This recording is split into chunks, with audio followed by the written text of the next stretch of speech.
Welcome to the DM podcast, where we'll be diving into the Cauldron of Tasha, full of Earl Grey, where we check out what we thought of the taste of that tea. Joining me today, a based man that sims for his goblin lady, and the DM that keeps wilding until the party faints.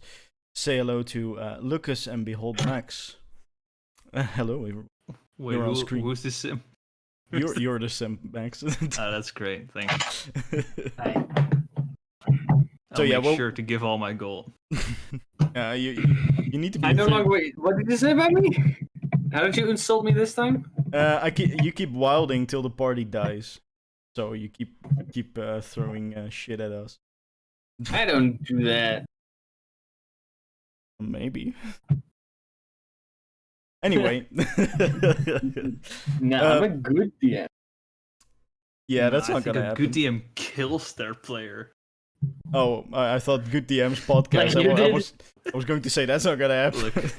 Look. I can't be a hypocrite here. I gotta protect those who kill their players. Like you do. You killed me already. Once. Yeah, so do you. Who didn't killed I me. kill in the group?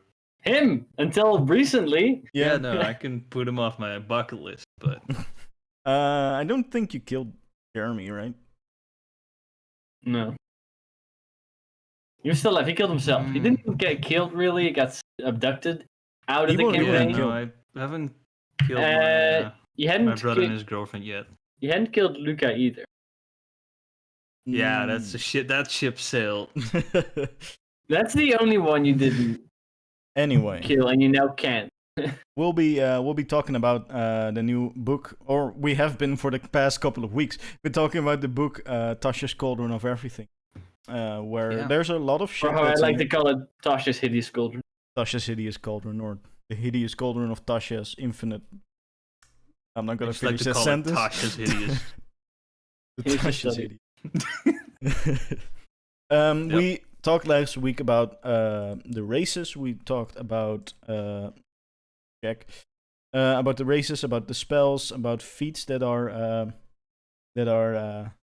coming up in the next Yeah, that's some good feats. next book. Yeah, that's some good feats. Some good feet. Better give the give. You sure I'm the simp? Max, you better start getting them your money out. No, but Tasha's feet. no, but we still have some magic items to explore. There are a lot that have been sort of confirmed. Well, there are a lot that apparently are still are in the book. There are magical tattoos that I'm really excited about. Know about more, because that's completely new for me. We have some of the DM tools that the book contains: magic environments. Fucked up this document. Magic environments and group patrons and sidekicks, which we haven't talked about yet. So we'll be getting into the magic items. First, yeah, there are gonna be a lot of new magical items, magical artifacts, magical tattoos, even. So let's start with the magical tattoos, because I'm quite excited about talking about those. You have any idea what they might be going to do, or what they I might? only know the Tattoos? ones from Critical Role. Which Oh is- no, those are not the ones. Well, I'm assuming not. But that's as far as experience Yeah, I no, have. the Critical Role has tattoos that do the same thing as the consumable flowers do from Torx Trinket. They're stat boosts for an insane amount of money. It's really cool. Well, So what would these do? No, these Okay. tattoos are different. They're attunement magic items, mob. Which, surprise, you gotta tattoo them on your body. yeah. Well, I mean, it takes attunement, so they better be good then. wait. It takes attunement. How do you get rid of it? I guess you can Laser. just. I guess you can take some. You can either laser it, yeah, or. I mean, what if you tattoo something on your arm and like the arm's cut off or bitten off by a blue dragon? What are you gonna do about it? Well, That's kind of what I'm wondering. Fucking cry. I guess you could unattune from it, and then you just have it as just a regular ass tattoo. I mean, you could put it on your ass. I wouldn't put it on your ass. Just all face tattoos. Yeah, face tattoos. I mean, if somebody bites off your face, you're just dead. So actually, that would be pretty safe bet. Yeah, you Like can have all bite those off your cut face. hair lines across your throat, like Trevor does in GTA 5. Like if it's going to be cut anyways, and you're gonna lose it, you'll die. Yeah. it's not as bad of a Got to think about the placement. I mean, that's actually a good point because you don't want it on your fingers because that would be scuffed. How about your eyeball? Like you tattoo Can your you do eyeballs that? completely black, and then you have dark. Could I you mean, your do eyes that? can be gouged out, I guess. No, but could you do that and well- would they be able to do that? Because What, gouging out your eyes? I mean, you could do it. I mean, that's not what I mean. technically, the chances of going blind are, realistically really high. But hey, magic end of the day, tattoos are initially The bound to magic chances of needles. dying to a dragon attack, for example, in real life, is not that high. But in D&D, it is. Those are. So, Yes, Like, how dying many to a times dragon has- attack in real life. How many people have been killed by dragons in real life? There you go. like It's dragons just- are not that dangerous. I mean, you have They've kimono never killed dragons. anybody. You could the kimono dragon is pretty.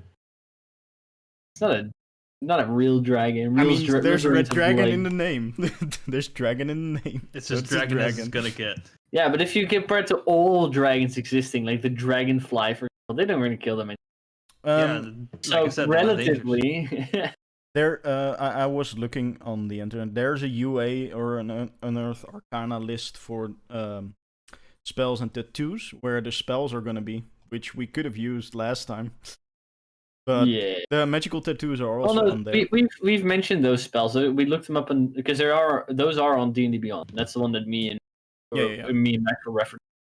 Yeah, but you if you go down that page, then there's also magical tattoos. Yes. It also says that the magical tattoos, the more rare they are, the more coverage they have, which is really cool. So you can't just do your eyeball. No. Yeah, maybe with the common tattoos. How would You like can a just dick- cover your entire face with. Okay, so it basically here it says common is up to 6 inches. That's not true. The average is a lot smaller than that. Yeah. Uncommon is half a limb or the scalp. Rare is 1 limb. Very rare is 2 limbs or the chest or upper back. And legendary is 2 limbs and the torso. Yeah. Does your penis count as a limb? I Good mean, question. In that case, I you would don't have think that. I don't In that think. case, you would have more limbs than It would be unfair to female characters. You'd have to find someone who's willing to do that, and I'd say that's a legendary quest on itself. That's the whole character backstory is just getting your dick tattooed. Would that be like a certain type of creature that is like very good at putting down tattoos, like very artistic creatures, like in the same way that dwarves and fire giants are the masters of smithing? Would there be a certain race or creature that would be the people to set magical tattoos? I mean, it would be cool. Let's see if there's lore here. I mean, you could do that, like have more martial races that are like tattooing themselves anyway way too much. Be like, oh, they're better at it. I mean, it would Like be cool Goliath or something? Yeah, something like that. Yeah. That would be really cool. It would also kind of work with elves, I feel, because that's just wood elves. That's just how I imagine them. I just imagine Wood Elf saying, "My body is a temple, and I do not." I don't know. I just feel like that's It more. sounds like Or- high elf. Or they'll yeah, no, that sounds Yeah, like I high mean- elves. The wood elves would be like nature, or something like that. Yeah, Depending on tattoos what are the natural. actual style of the tattoo would be, I think it would be different types. Like I could So- see, like water genasi make very nice watercolor tattoos compared wouldn't to see the it more on their rough body. and tribal from the Goliath. No, you wouldn't see it on their bodies, I guess. Depending on what you make it with, like water genasi still have skin; they're just blue. So okay, Right? okay. Well, yeah. yeah. I had a quick question. What type of tattoo would fit on the penis? Because there are different kinds Obviously, of Like a an snake or a Like dragon. an elephant's face. No, Oh, yeah. but the effects You could that do it an has. elephant's face. It's a little less exciting, but you. No, because then your dick can be the No, that's not what I meant. I meant what kind of spell effects would that have? Oh, I I don't mean, know, I web shooting or something. Well, that, or you could cast like any line spell of radiant, like glowing white radiant, moonbeam or something. Barrier. Now, moonbeam would come out of your ass. The Poison Eldritch spray. Claw tattoo. that would. Summon humanoid. Illuminator use your tattoo. dick as a magic focus. Wait. can you do the Illuminator tattoo there? If it give off light, that's definitely yep. How about you can cast hold person with it? That's really that's just bad. That's really just bad. weird. That's Okay, really maybe weird. Color spray. Ooh. Oh yeah, color spray would work. If you put a tattoo on your ass, could you do thunderclap Depends on the ass. or shatter? Jesus Christ. Meteor swarm. I don't know. Why meteor swarms doesn't even remotely come from the air. No, but they could. You know, fireball maybe is like some explosive. Yeah, you know, let's. What do they even do? I mean, What did they even do? what's There are a couple that are in the UA version. You have absorbing tattoos, barrier tattoos. That could also be your ass. Nope. Coiling grasp tattoo. Eldritch Claw, Blood Fury, Illuminators, Lifewell. Lifewell would fit word-wise. Ghost Step tattoo, Spell Rot, Masquerade, and the Shadowfell brand. So those all sound. There's a really a couple of edgy ones between that, like Eldritch Claw. As a bonus action, brand. you can. Oh, the tune attunement. The two attunement is also there. So you have to tune to Oh, these. I get it. You have a needle that can that you can get the tattoo from. You need to press that into your skin, and if you're attuned to it, you can see the tattoo. But you can see the tattoo, but if the attunement fades, the tattoo fades. So it's actually just a needle that is just put into the put onto the skin. Do you lose the tattoo completely if you unattune from it? If you're Or can attuned, you reattune to it? I think it depends. I think most of it is just the tattoo fades or completely fades, vanishes from view. If you're attuned to the tattoo ends, the tattoo vanishes, and a new needle reappears in the closest unoccupied space to you, and that everyone. Okay. Okay, so that makes sense. Reset, but it's not gone. I mean, you would still have the needle, so you could unattune from it if you want to, which would make sense because otherwise you're just stuck with an attunement slot. The way you said it, it sounded like you can unattune from it, and then the needle reappears, and then you can use the needle once again to set the same tattoo. So yes, as long as you keep that needle on you at that point. Oh yeah. You can't unattune from it. It is different with like daggers and such. Like an attuned dagger, you can lose while still being attuned to it. But these you cannot lose while you're. Well, if your if your arm gets bitten off, you're still attuned to it. I think. Would you be still attuned to it? If your arm gets bitten off with the tattoo on it. I mean, I guess. Or would it just reappear on your other arm?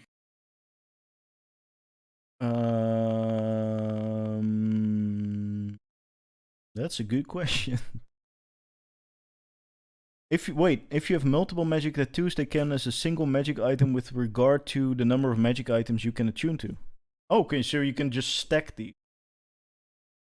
Wait, you can stack multiple of these? Yeah. That's I think that's different by any. No, you can if you have multiple magic tattoos. No, that they count as one magic item. So you can just ditch all the magic items and just have all tattoos. I'm not sure if that's the thing that they'll keep in Tasha's, because that kind of makes it, at least on the front of the tattoos, the same as the Artificer is able to attune to multiple magical items, like more than 3. And also depending on how freely your Dungeon Master gives these out. Like if there's a tattoo shop where they don't cost anything to have set, then yeah, you can stack them a lot. But if you can only set them if you find the specific needle, then the DM can make it as rare as they wish. Just have haystacks littered around the place with just needles in them. On the other hand, there is just there is also a limitation on how many magic item or magical tattoos you can have. You can't stack them infinitely. You can do a lot, but they cover up a certain area. Yeah, that's what I was thinking. So you can do if you have a lot of you can do a lot of common tattoos, or just a couple, or just 2 legendary. I think those magical you can do a lot of common and a lot of uncommon. Yeah. But my guess would be that those are so weak that if they weren't tattoos, they wouldn't even be. They wouldn't necessarily require attunement. Well, let's see. The one that's common, the Illuminator tattoo, contains beautiful calligraphy, images of writing implements, and the like. While this tattoo is on your skin, you can write with your fingertip as if it were an ink pen that never turns out of ink. As an action, you can touch a piece of writing up to 1 page in length and speak a creature's name. The writing becomes invisible to everyone other than you and the named creature for the next 24 hours. Either of you can dismiss the invisibility by touching the script, no action required. Once used, this action cannot be used again until the next dawn. That's the only... Yeah, so that's the Masquerade tattoo. Yeah, the Masquerade tattoo. This tattoo appears on your skin as whatever you desire. As a bonus action, you can shape the tattoo into any color or pattern and move it to any area of your skin, whatever form it takes. It is always obviously a tattoo. It can range in size from no smaller than a copper piece to an intricate work of art that covers all of your skin. It basically gives you Sky Self for once a day. Yeah. Well, once per dawn, which is a bit tricky because if you go somewhere where there's no dawn, then you can use it. Well, yeah. That like once every day cycle. Yeah. You can also have the Spellwrite tattoo as a common tattoo because there's the rarity varies. You have the common tattoos are cantrip and first level spell that you get from these, I think. This tattoo contains a single spell from it. Yeah, up to 5th level. So how rare it is, how higher the spell level. To be fair, the Hat of Disguise is an uncommon attunement magical item that allows you to cast Disguise Self at will. So that common attunement item tattoo, the Masquerade tattoo, really not that powerful compared to some items that are already in there. Yeah, but you can stack them with other tattoos. Yeah. Well, yeah, that's the reason that it's attunement. The spell rod is pretty interesting. If you see the legendary tattoo, like Blood Fury tattoo, that's like okay. Well, read it to us because I haven't. Well, you basically get the ability to crit on 19s. When you score a critical crit, you deal an extra 4d6 necrotic damage. 4d6? Which 4d6. Is technically that's the equivalent amount of 86 if it only happens when. Yeah, but that's not everything. You also gain a number of temporary hit points equal to the necrotic damage dealt. So that technically 86 worth of temporary hit point. That's quite a bit. When a creature... it doesn't say that it doesn't work. Like, by logic, it's dice. So yes, it's doubled. And when a creature you can see damages you, you can also use your reaction to make a melee attack against the creature with advantage on your attack roll. Oh, that is. This is not a toggleable ability. Oh, that is. That's just something that's always on. For something like a barbarian that attacks recklessly, has a higher chance on getting crits. That's very powerful. Especially the reaction attack. Only if they damage you, like you do that so often. I mean, this is very good for any. Like that would be. This is good for every legendary class. This is every class that uses some sort of melee. So I mean, fighters, barbarians, monks, barbarians, rogues also definitely rogues, rangers that are melee. Fucking everyone, blood hunters, artificers. Yeah. Circle of Spores druid, because that's also melee. Only people that really take a lot of distance don't really need them.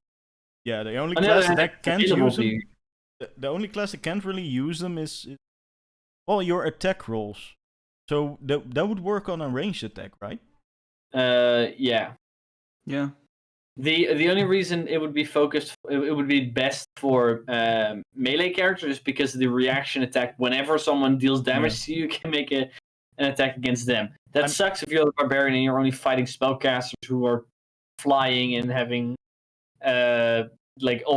using a lot of range attacks or whatever. Then it's bad. Worse. I think this might actually be a little bit too powerful even for a legendary item, because it gives a lot of things. On the other hand, it's only crits. It's only crits, so it doesn't. It's the same as most magic weapons that are legendary. 19 and critting on a 19 and 20 plus all those additional benefits you get from it. It's one out of 10 attacks. Yeah, 1 out of 10 attacks is gonna crit and is gonna do all that shit. That's amazing. 1 out of 10 attacks if you roll normally. But if you're, as I said, like a barbarian that can attack recklessly, or if you're a fighter that makes sure that they're flanking, or you're a fighter that has 20,000 attacks. Yeah, way too many attacks. That just ups the chance that you get a crit. Chance, indeed. Yeah, it's just unfortunately how these abilities are worded.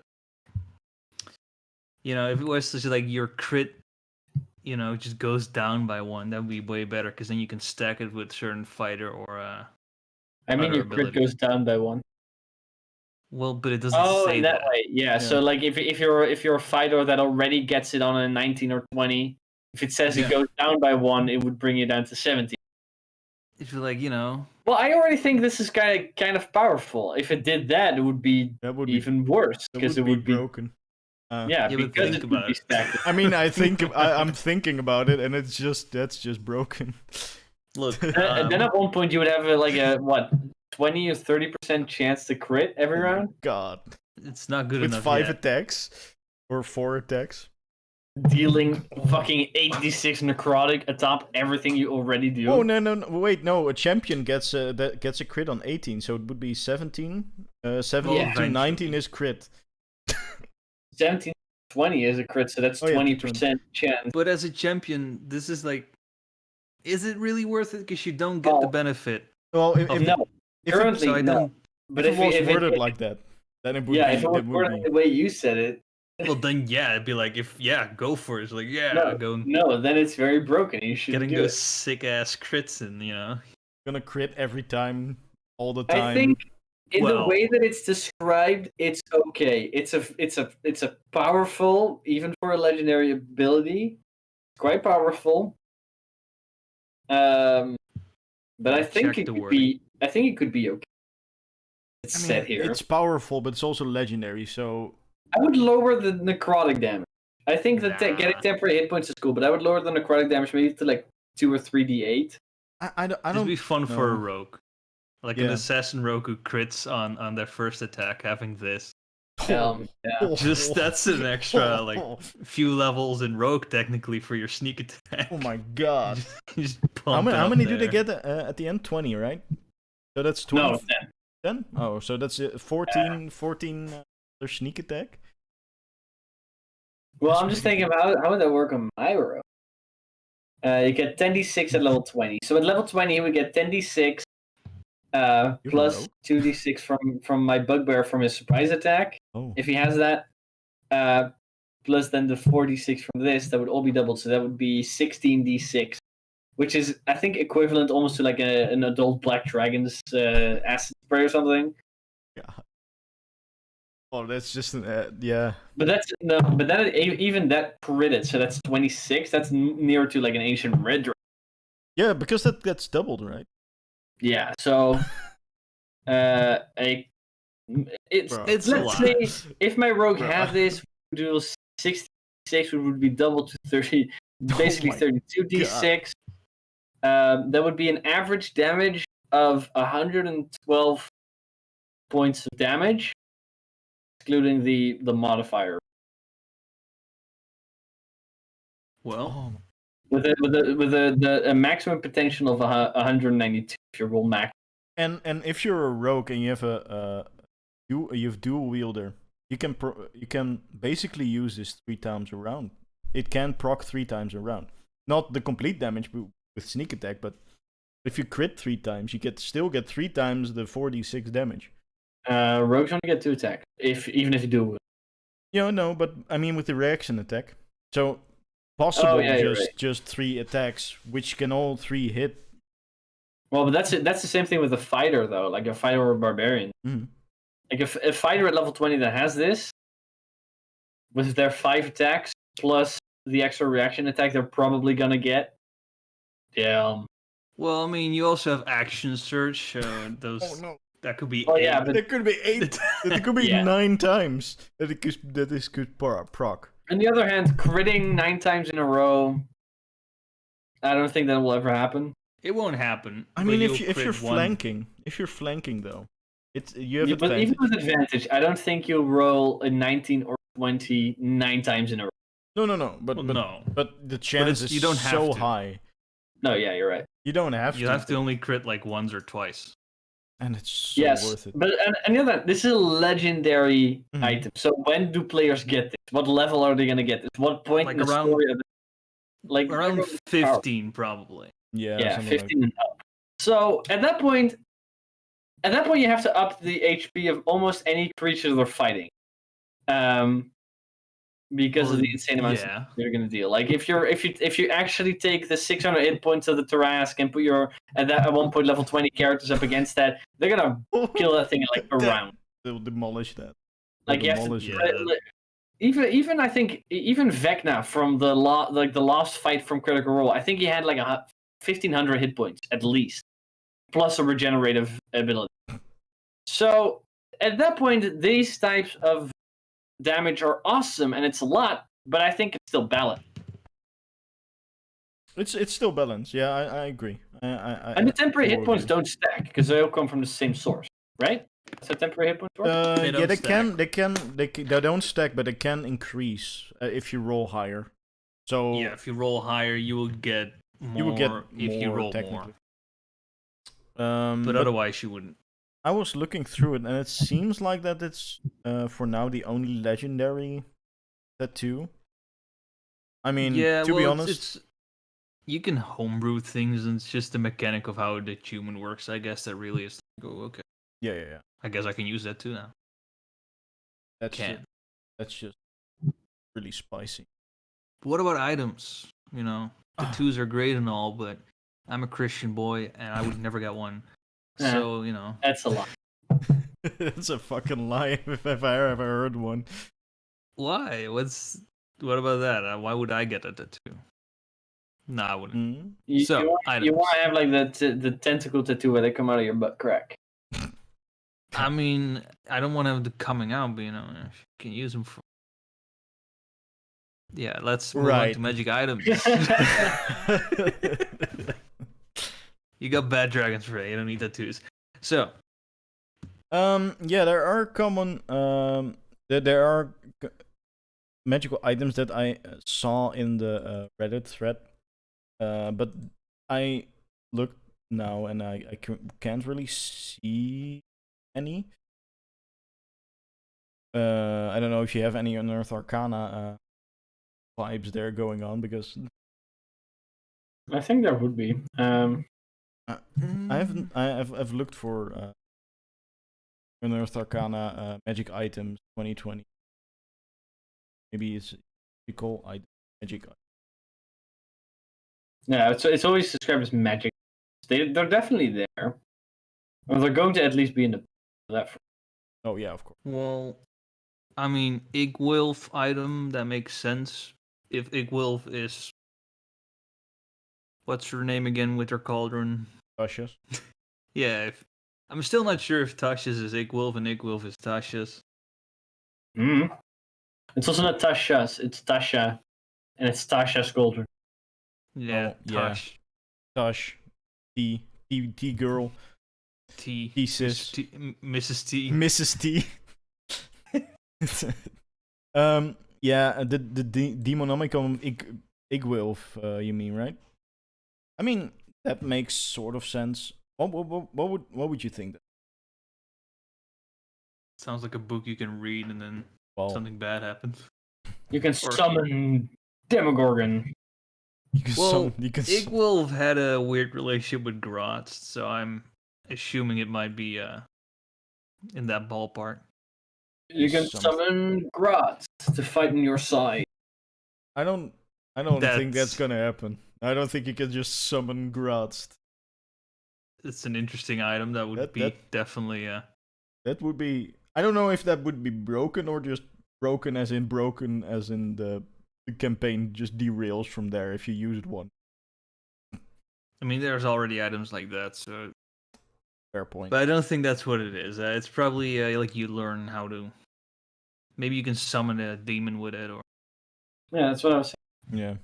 Yeah, but not a Demogorgon. Demogorgon is a bit. I mean, it'd be cool though. Well. Okay, so when magic items wait, go back to that. you last time you were just like nah, things that summon shit. I don't like that, but you want to summon a Demogorgon. I mean, if I can have it, yes. Well, this is the thing. I really like overpowered items that make me as the character more powerful. When I summon the Demon Lord, I feel like, the spotlight gets taken away a little. I don't mind that at all. A little bit. No, a little bit, yeah. If Demogorgon can come up and start wrecking shit for me, I'm more than. I mean, for like 1 minute, and then you lose control over him. Oh no. Yeah, that'd be funny. Oh no. That's you break concentration, he just turns around. He's like, can you go back in the book, sir? No. That would be You're better. gonna get smacked. Could be a cool story hook. Some dumbass adventurer summoned Demogorgon and lost concentration. Let's help. That sounds like the guy from World of Warcraft with your ex. Yeah, actually, that sounds exactly like. I'm in control of you. No. Okay, but yeah, there's a spell book that's new for wizards. That seems like a romance novel, but contains a bunch of illusion spells, which is a romance novel. Romance. That's the Argonian maid. I like that kind of. It's fun. I like smut. Yeah, it's smut. It's just boring. The Demogorgon. The Demogorgon smut. Nope. Yes. The Tarocca deck, an artifact which can trap spirits, so that can be. That's totally not gonna backfire in any way. No, that's just gonna work 100% of the time, all the time. You just trap the spirit. What's you go around trapping spirits and this shit, and then suddenly one thing goes wrong, and they all come out at the same time. Wasn't that the plot of Ghostbusters? Yeah, but why is that wrong? Wasn't that the plot of? I don't know. That's Ghostbusters. Wait, you haven't seen Ghostbusters? No, but it'd be funny though. Well, the Baba Yaga themed artifact. To be fair, that's just going to be the house. Yeah, that could be just the house. Yeah. You have the house as a vehicle in the same way that you have the Mind Flayer like flying tentacle thing. That'd be pretty fun. Like tentacle thing.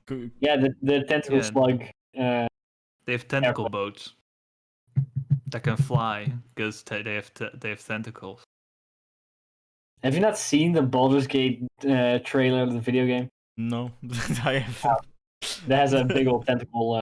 Okay, well, that's pretty fucking cool. Yeah, it's probably gonna be the house.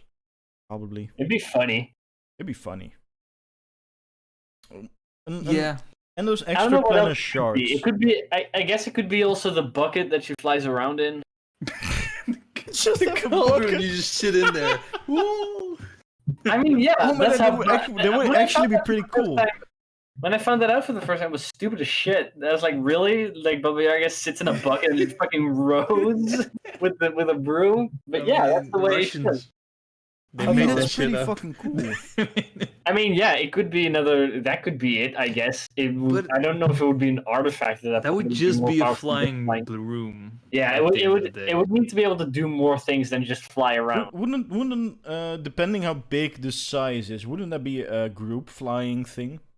Because you can all stack. Logically, it wouldn't be. The bucket is a one-person thing. Like if you see her sit in there, it's like that looks comfortable. Yeah, I don't know. But giving the house to your players, though, that could be pretty dope. That is fun. Like, having that be their main form of transportation, watch their fat ass walk into the fucking city on a house.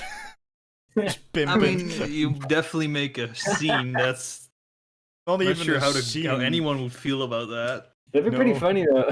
It would be really funny. Why does your house have chicken legs, and why is it here? Should you fight with the house? Should you be paying taxes? Should you be paying taxes? Hey, stop! Like, you violated the law. You could start off your adventure in the same way as the plot of Up, and then the guy just being like, I don't want to sell my property. I'm gonna walk away.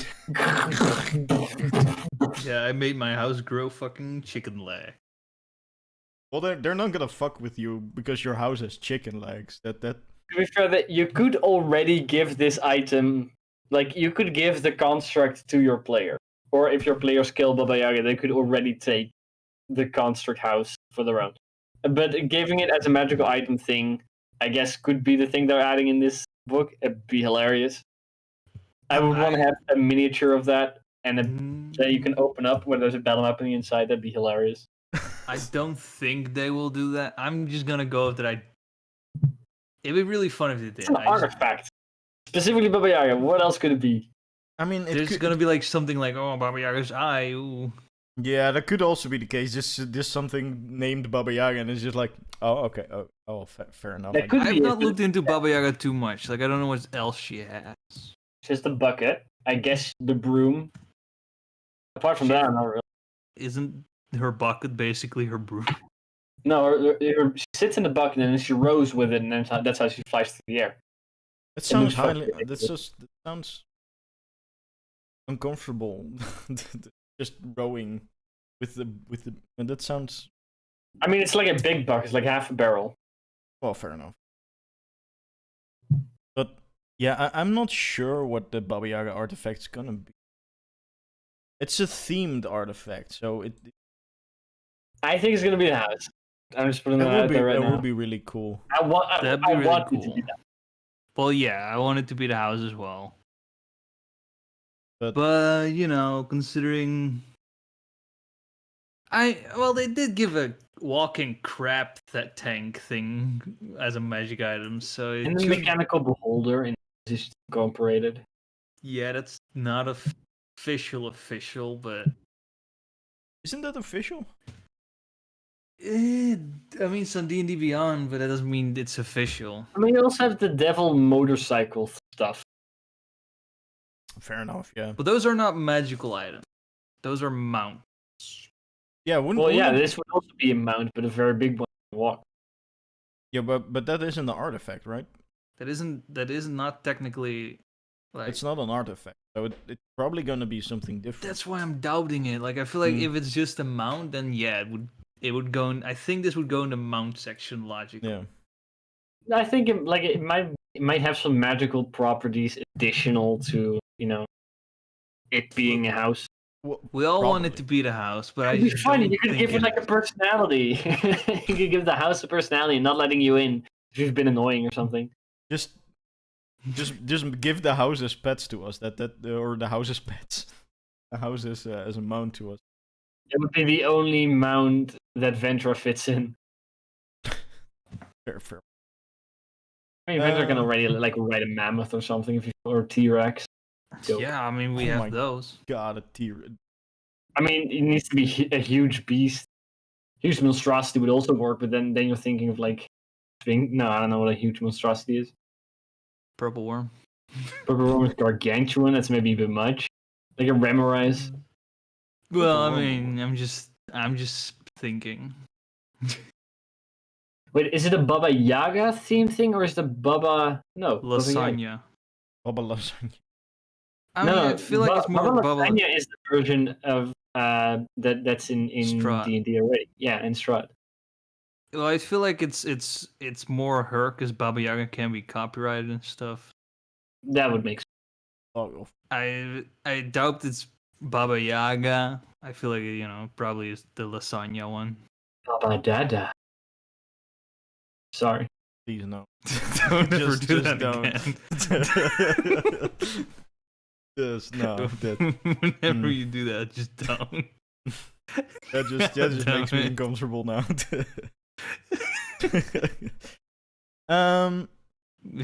God damn. You're welcome. That's something that happened in your life now. Yeah. I think I want to quit now. I've seen enough. No. I'm just trying to find her stats.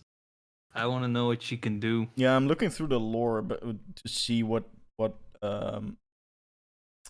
there's anything in there. But I don't know. But there isn't really much that I can find at this point, just skimming through the text. But yeah, if you find Baba Saga is basically Baba Yaga. Well, yeah, basic. Baba Saga is a 16th level spellcaster. She's basically just a hag wizard. Mm-hmm.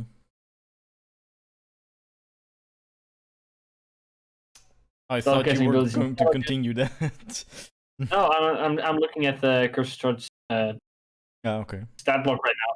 This seems to be incredibly powerful. Armor class 15, 120 hit points. Is there anything she can do? As in, she can summon a swarm of insects. Those are like CR1 half. Cast power word stun or death. Like it's a high level spellcaster that could be dead in 2 rounds. I mean, it could be just something like that would summon a swarm of insects or summon. It'd be hella weak. I mean, she has a staff. Could be her staff. It could be her staff, but that's not an iconic. Like in her stat block doesn't show anything that could possibly work as an artifact level item. I mean, maybe a combination of effects that could work. See, Shape Changer. She does have this trait, Shape Changer. Bubbly Psychic action to polymorph into a swarm of insects or specifically flies, or turn back into her true form. While in swarm form, she has a walking speed of 5 feet and a flying speed of 30 feet. Anything she is wearing transforms with her, but nothing she is carrying does. That could be like a piece of clothing that does that. Maybe, but even then, but nothing she carries does. Like nothing that you carry changes with you. That would just suck for a player character. I think they would change that then, so it's not. I not want it to be that unusual. Yeah, everyone wants it to. Or the Cauldron.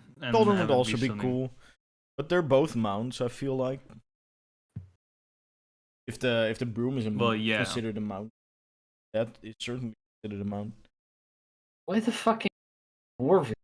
What? You speak Abyssal, Common, Draconic, Dwarvish, and Giant. I have no idea why. That's a very strange group of things. They were just wilding out. So I don't think we'll be able to find. No, we won't be able to pin. My money's on the house. I really want it to be right. So I just don't believe it because the house will be a mount. It'd be a magical item the same way that the crab tank is.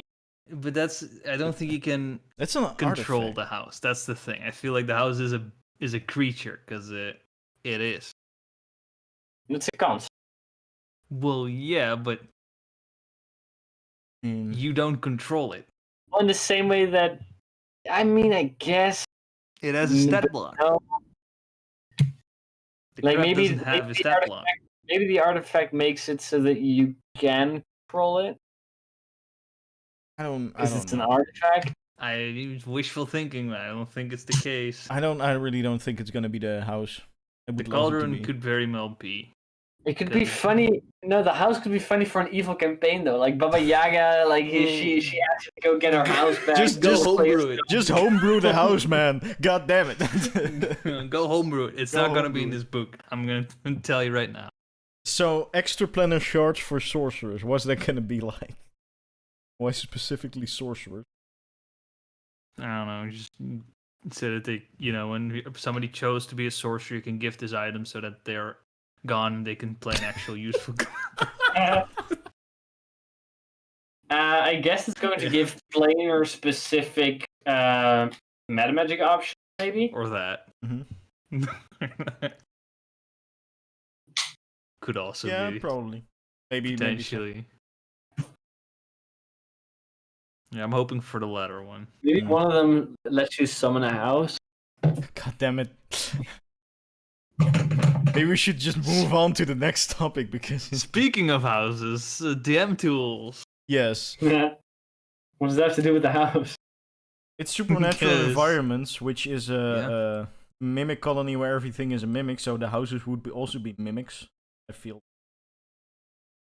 Right? Sure. Yeah, if you hate your players, I guess. Yeah, so this book contains rules for supernatural environments, natural hazards. The magical environments include eldritch storms filled with undead beings, magical and/or primal fruits, magical roads that fall on space itself like a wormhole, a mirror realm, mimic colony where everything is a mimic, and a magical. So much of this either sounds like funny for a one shot, or it's going to fuck with your regular ass world building. Yeah. I get what is it going to be? Like a way to make your own, or just a list of suggestions?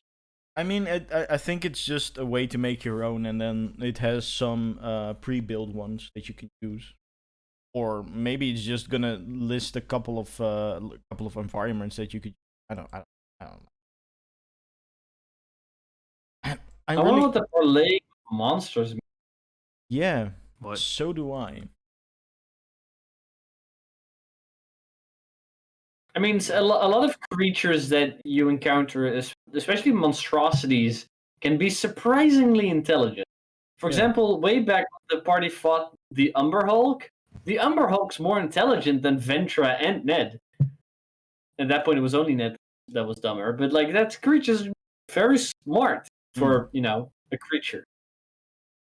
On the other hand, a white dragon has an intelligence of 10, so that's disappointing. But I mean, that's still pretty good. It's well, that's the average. Would be like an ancient white dragon would be as smart as a commoner. Yeah. Well, he's known for his. Jim from the store is just as smart as a white dragon. Ancient white dragon has been alive for 2,000 years. I mean, it's not a smart dragon, though. But the dragon doesn't like education and learning. He prefers not doing that. He's been avoiding learning things his entire life. He's mastered the skill. He's mastered the art of not learning anything at all. I mean, I imagine he's not the great conversationist either. Like, you try to speak to him, he just la la la. Can't even have an intelligence of 12. No. It's stupid. A stupid dragon. But 12. It only cares about killing. It does. Like, a red dragon wormling is smarter than. Yeah, because they're nerds. Because they're nerds. Bruh. But I mean, that's how I would put it if I were a dragon. Yeah, a red dragon wormling has an intelligence of 12. Look, the white dragon is the barbarian of dragons. Very true. That's literally implied. I mean, yeah. So doesn't really. So matter. you can't parlay with those. I mean, you can still parlay with those because. But what would the rules include? What would it be? Because session 0, I can get the new puzzles. Sure, we don't have any examples. For magical environments, they look pretty cool, but still weird. I feel like parlaying with monsters is something that DMs have been doing already. Like, yeah, but not using any specific rules. Maybe, or maybe monsters. But when do players party with anything that tries to kill them? Well, or maybe it's while fighting. Maybe it's rules for fighting, talking while fighting to the monsters to try and convince them to stop. But yeah, I guess there's no rules for that. I don't know. that's. Do you need rules? I feel like there's people who can make that. There's like DMs who are like, well, no, you can't speak. It's only 6 seconds. And there's people like, but I want to say this one thing, and it's like not that much. And then then people are adding them like, make rules for this. And other DMs just allow you to recite the Bible before the end of your turn. Just imagine reciting the whole Bible for one attack. Like, Sir Skeleton Man, have you heard about our Lord and Savior Jesus Christ? And maybe then you can convince him to not murder you and rip you apart. Parlaying, feel something like that would, right?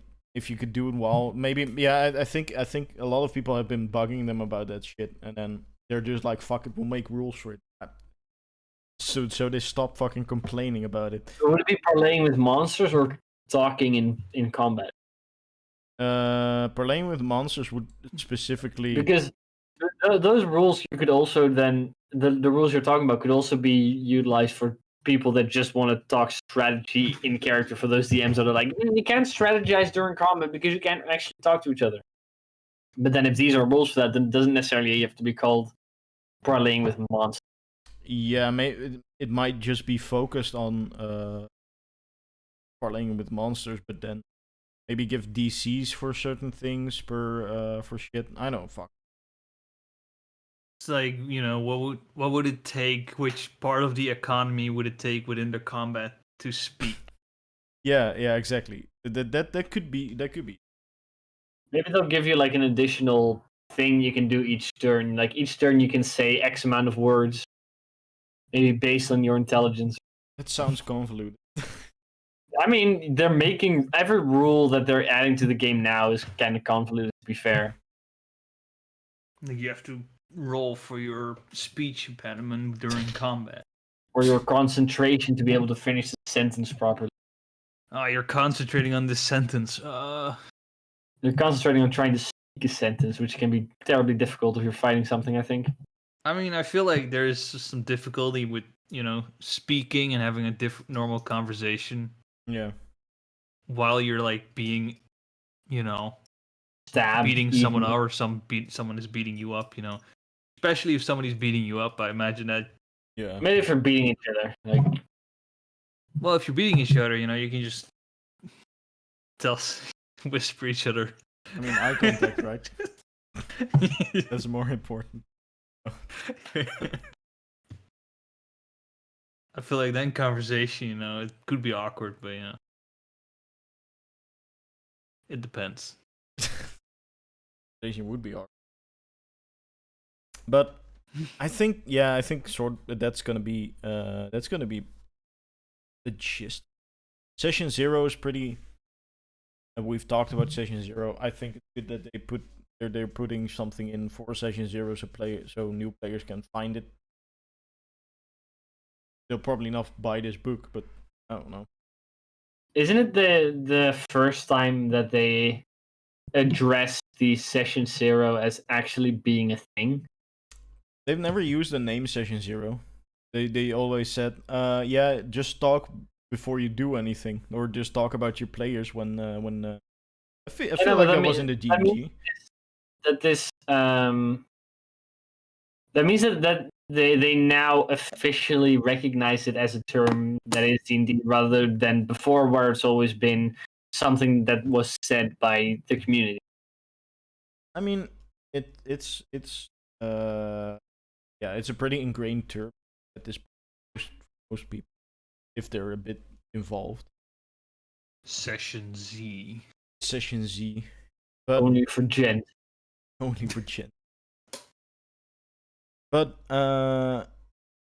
yeah, I'm not.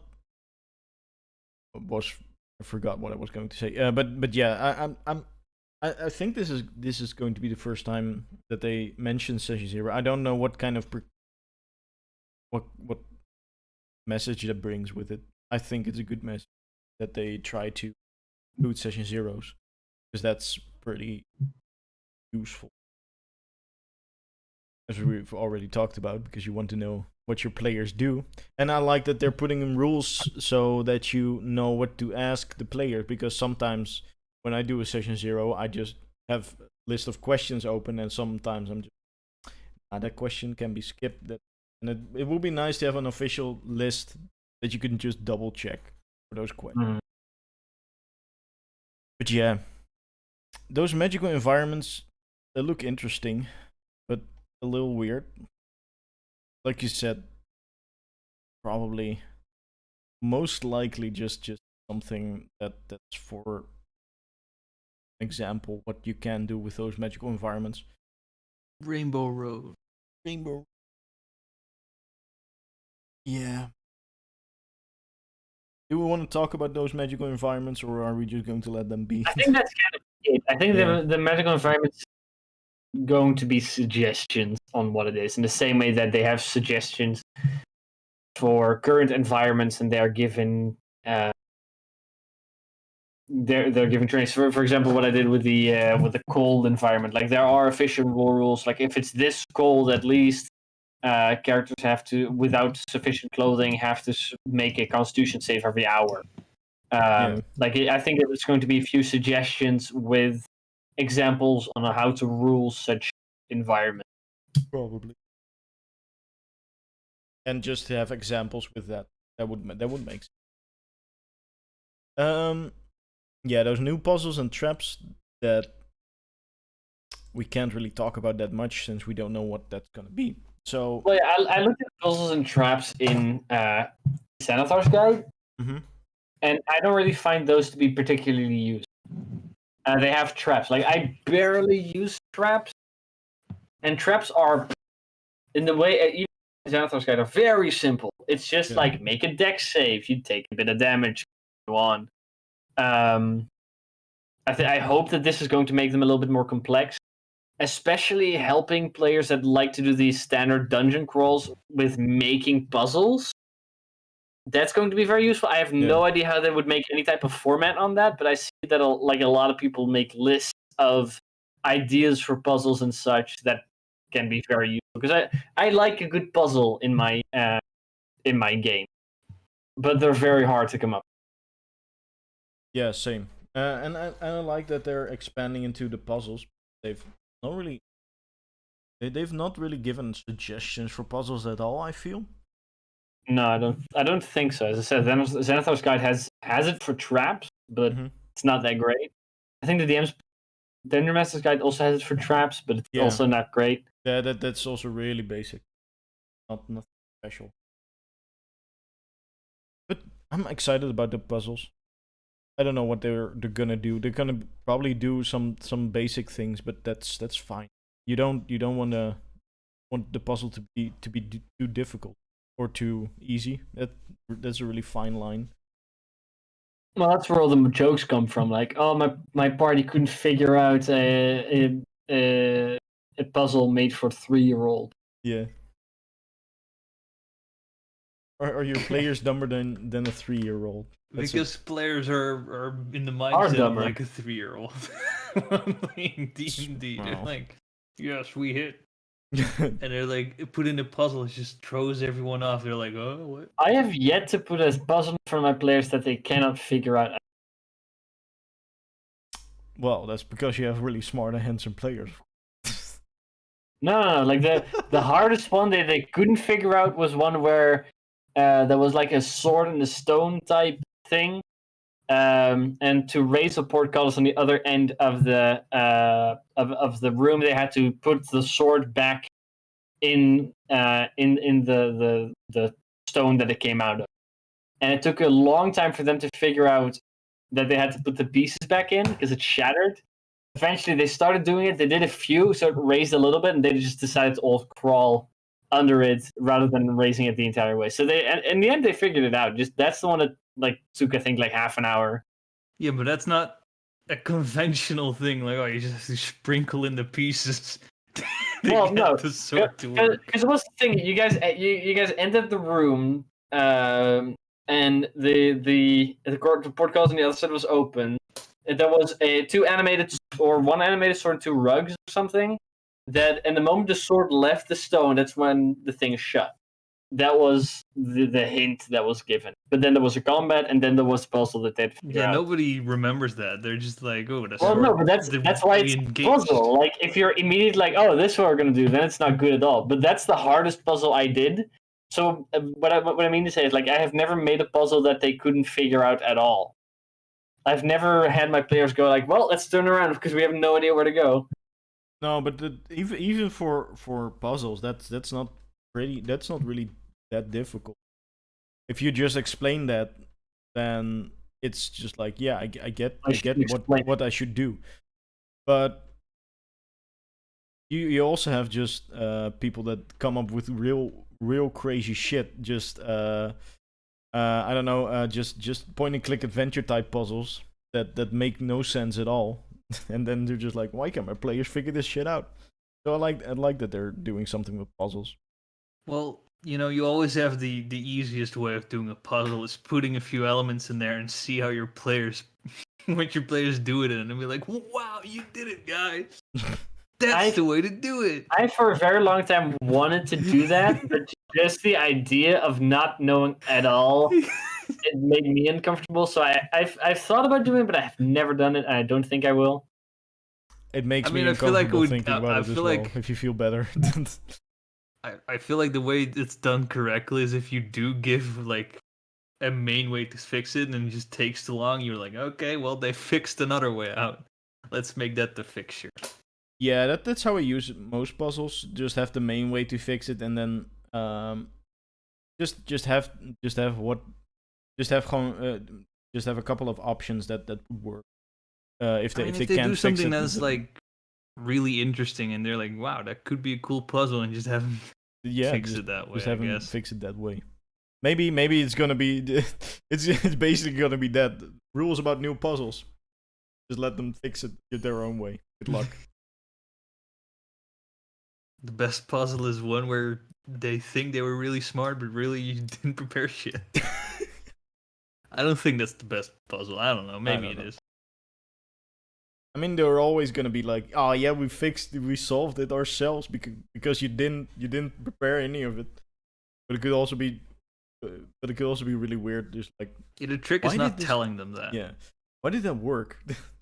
Also, not after the game. Don't be like, "Well, I really didn't. I just gave you the victory." That's like, don't do that in general, I guess. Do you guys use a lot of puzzles in your game? No, you know that. No, exactly. Like, I don't use that many puzzles, but I do make like skill challenges. I do that quite often if I've prepared a session a lot. For example, the thing in which two of the party broke their legs. That was a skill challenge. Yeah. And a little bit of a puzzle, I guess. Like, you could try to figure a way around it and try to avoid. It's also a problem with puzzles. Now that I'm thinking of it.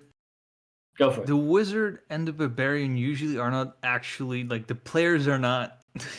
Yeah. The wizard player is not actually usually very smart, like he should be. And the barbarian isn't necessarily brain dead. So the way it works doesn't usually make sense. I thought you were gonna say like those two can circumvent it by the barbarian either smashing through whatever's in front of them or the wizard casting. The barbarian can suddenly figure everything out, which is everyone's like, you shouldn't be, and then the barbarian's like, oh yeah, I shouldn't metagame. I should make myself stupid. What I find very stupid as well is if a DM makes a puzzle and you arrive at the puzzle, and rather than the players actually having to figure it out, the DM goes, roll an investigation check, and then you roll high and you go, oh great, I figured it out. Now that's how you go through. It feels a little lame. Or the same thing, if everybody rolls low and doesn't hit the DC that you set for it, whoops, now they're stuck. I feel like you should give hints away based on investigation checks. Like reward the wizard being smart. Like, you're smart. Here's your tip on how to fix this. Yeah, that's what I feel like you should at least do that. Well, I think if people do it in such a way, they very quickly go to a single investigation roll, and if it's high enough, you just figured it out. Yeah, but you tell them a part of it, and they will figure it out quickly because of that. But staying long in a puzzle that they don't figure out that well, and then the barbarian is the one who's like, all right, I'll figure it out. Like, that's stupid, and it doesn't make a lot of sense. So I also don't think that's very fun. I think there's a healthy mix to like give that hint. Yeah. Or at least put it behind a skills check. I think they'll do that probably, because that is a concern that pop up. What? Why did you computer? Okay, don't need that noise. Yeah. So let's just I know we're a bit over time. Let's just do the rest, because there are two things left. The group patrons, which we already talked about that. We already talked about that one. So there's just the sidekicks left. Which NPC companions, yeah. Yeah. I hate them. The NPCs? Oh, no, yeah. I hate NPC companions. I always, because I figured out the best way for me to run them. I just give my players a stat block and be like, here you go. Run them for me. I mean, that's not necessarily a bad way of doing it. I like doing it that way especially because sidekicks, unless you make them companions in the same way that the ranger has an animal companion and they always travel around with the group, in which case you should anyways give the stat block to a player. I don't like fighting myself in combat. I hate it. I just as like I am kind of a war gamer in that sense, that I take the combat very seriously, and I have a very hard time strategizing against myself. I also hate playing chess against myself. I've tried it once. It just doesn't work in my brain. No, I'm for the side that is winning, which is the side I usually start on, which I agree. That's it. I wanted to say, doing combat with yourself is just, it's also boring for the players a little bit, because because you're just sitting there waiting for the DM to finish fighting itself. And he's gonna attack. I noticed in my games that the party is not interested in me doing my own thing at all. Hence the reason I gave that job to the people that take the NPCs with them. Yeah. I mean, it depends. If the NPCs have a personality, I think they can be very fun. If you play the cards right, it can be interesting. It can combat. It can in combat even. Yeah, no, actually I agree with that, because now that I think about it, Max did it in a campaign with me and his brother, with Walton and a couple of other dudes, and that wasn't boring, but because you're with two players, like the average game between 3 to 5 players, you already have so many combat turns, especially also when you're outside as DM. I mean, I remember like the horrible knight who missed everything, and then just everyone just memes on the guy, so like he's horrible at what he does, and then it's just a joke every well, that could have been equally funny if you as a DM weren't fighting yourself. It became a joke because we were sitting and doing nothing, so we started ridiculing the guy. But if it was another player doing that and they started rolling shit for that player, then the effect could have been the same, but at least the player was playing the game at that point. No, you wouldn't do it to a player. Like, you'd feel bad. You'd feel like eventually you do it to a player if they're handling the NPC, because he doesn't give a shit. Like, it's not his character. I mean, still, it's not fun to not hit. It is a different effect. Yeah, I agree. If it's an enemy, you do it as well. You're like, oh, that enemy sucks, and you just feel like, oh, yeah. And the DM's just like, But now it's like, nobody really cares about the guy, so everyone likes joking on him. I guess. I mean, and this is just a quick way to give some NPC help without either making stat blocks for them or using stat blocks for them. I think that's more of a plus than actually. Yeah, than actually. Like, maybe it's not even necessarily for for combat companions. Maybe it's like pets shit. No, a sidekick is a creature who's your friend and who accompanies you on adventures. It's essentially a second character you play. DM might decide to play it instead. You could co-play it with the other players at the table. Yeah, I get it. So like a ranger's animal companion, a little bit like that. Well, it's a little probably. Yeah, I mean, it's maybe like in the same way that travels with your group, can be played by the DM, can be played by the player.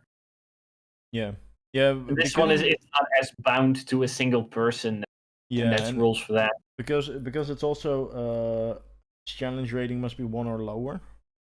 Oh, so it's really weak. It's really weak, and the two of you must be friends. So I think it's an opportunity to give people their best friend from childhood or something from the character's childhood. But he would just die. Yeah, that would be really sad.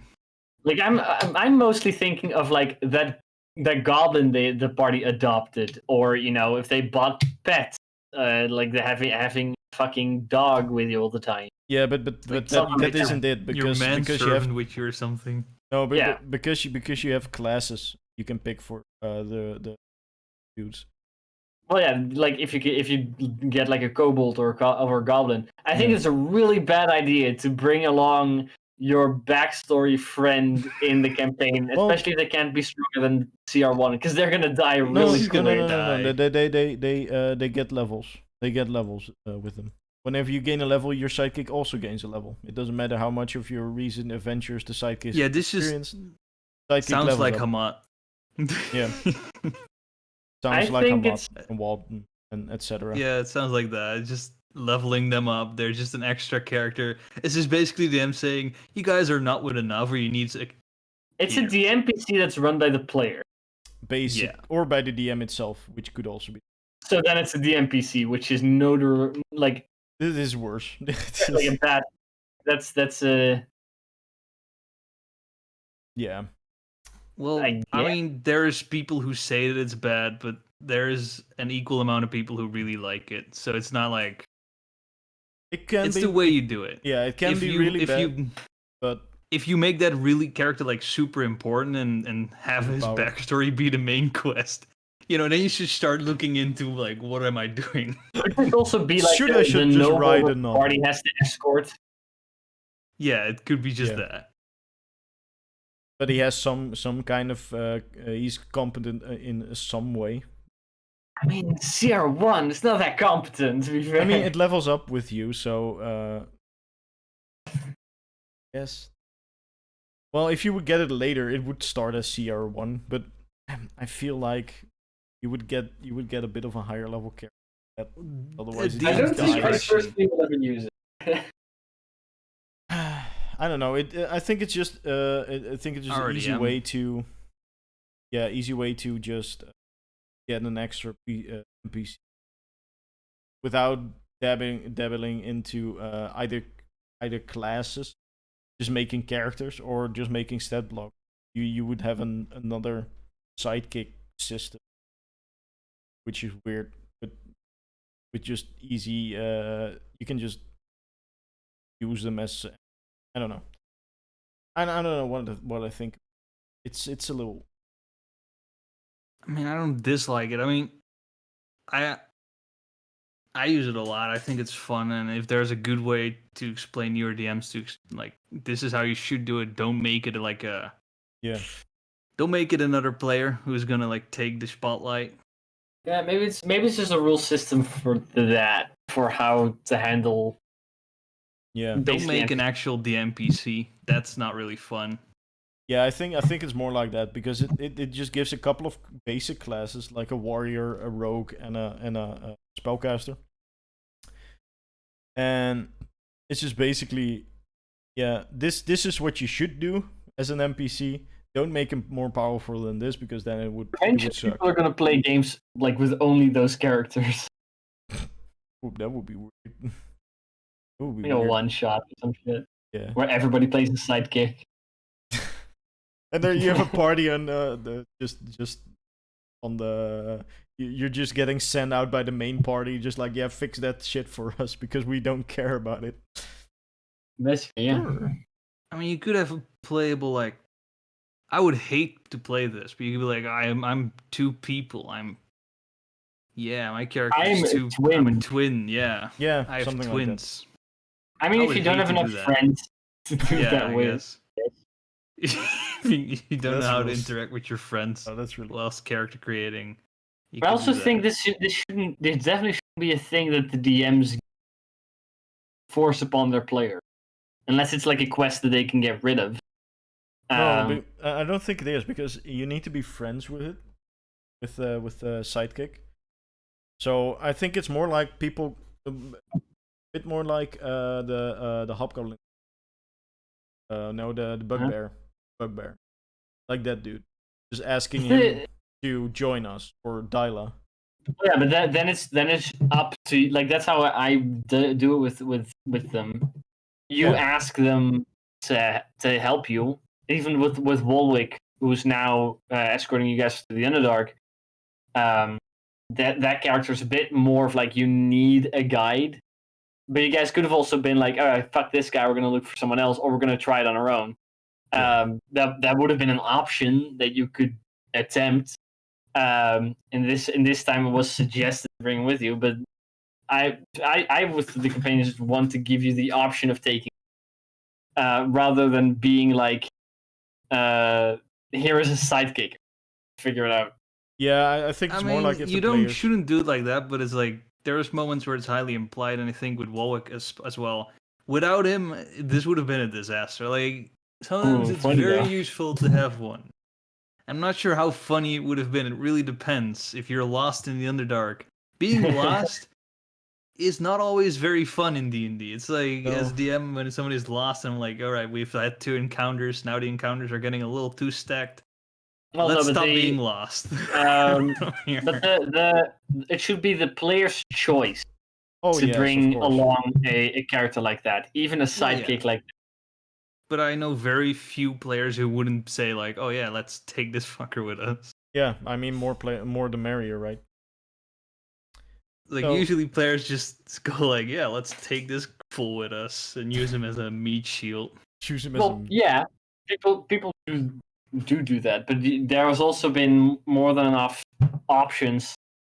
For example, in Unravel, when you guys went into the Van Eycken estate, the headquarters of the Fog, I suggested that Arten and Hamon could help you, but eventually it was your choice to actually take them with. That's because it wasn't like, we had to do other things. Didn't want to do that. We don't want to. That. It's like, we would have wanted to take them in. Like, we really try. We really try to beat around the bush in that one to not have to do their thing and still have them take. Well, and eventually it worked, because we didn't do their thing. Well, no, that's not what I said. Like, I suggested they could come with you, but it was your choice to actually bring them. There were multiple ways you could have gotten in there yourself. Yeah, of course. It would have been a disaster. It was a disaster even with them. So exactly, like that. That's why. As a player, when I'm sitting there and I'm like, all right, we have to do this thing, I have no clue what this actually looks like. I have no clue what the actual ins and outs are. If there is an NPC offered, it is very, very useful. Especially it's useful, but it's also especially just because you're taking the NPC who knows more about what you're getting into a little bit, and it's just like, let's just. These characters are the ones that like come with you for this one specific thing because they know more than you. That's not what the sidekicks are. Sidekicks stay with you for a long time because they, as you said, they level. Yeah, they like you. So it's basically just another character. So like I said, I think that could work. It's just like Walton. I've done that with Walton and Hamat. Walton now. and what was the orc's name again? Gob. Oh yeah, Gob. I mean, I like those characters, so I don't think it's bad to have options to make sidekicks quick. DMs. Well, Walton was because you guys were like with 2 people and you didn't have a healer, so we needed. And he was just like, "Sure, I'll come with you." So okay, let's go, Walton. And the suicidal turtle. Yeah, that was. Yeah, that was the suicidal turtle. Yeah. Look, I wasn't gonna give them an easy. It was supposed to be a hard game, but anyway, yeah, I think that's basically it for the sidekicks, and that basically concludes everything that we can talk about now with Tasha's Hideous Cauldron, or the Tasha's Cauldron of everything. We will, when it comes out in a couple of months, November, I think, somewhere in November, we can. November 17th. November 17th. When it comes out November 17th, after that we'll do a discussion on what's in it. Long. But we've concluded that, so getting to the outro. It seems like we've run out of time for today. Thank you so much for being here, you guys. Thank you so much for watching. Follow our socials; they're down there on the screen. Follow my Spotify for music. The time is correct still because we're still living in Rona time, so it's every Monday, Friday. Although I don't. Yeah, streaming Friday. We didn't do it for the past 2 days because me and Max are busy with our exams, but we're streaming again Friday. Yeah. Yep. Monday probably not. Monday probably not. Right. I'm gonna say probably not. We'll tell you Friday when we know more about what's going on Monday. But yeah, those times are correct. Every Monday and Friday we stream from 1:30 p.m. till 4:30 p.m. and every Wednesday we stream for 2 till 3 p.m. The DMs podcast. So if you liked it, follow and subscribe. Follow our YouTube channel as well. This will get uploaded there as soon as possible. As with every other game we do. And yeah, that's it. Take care, have a nice day, and remember, keep having fun.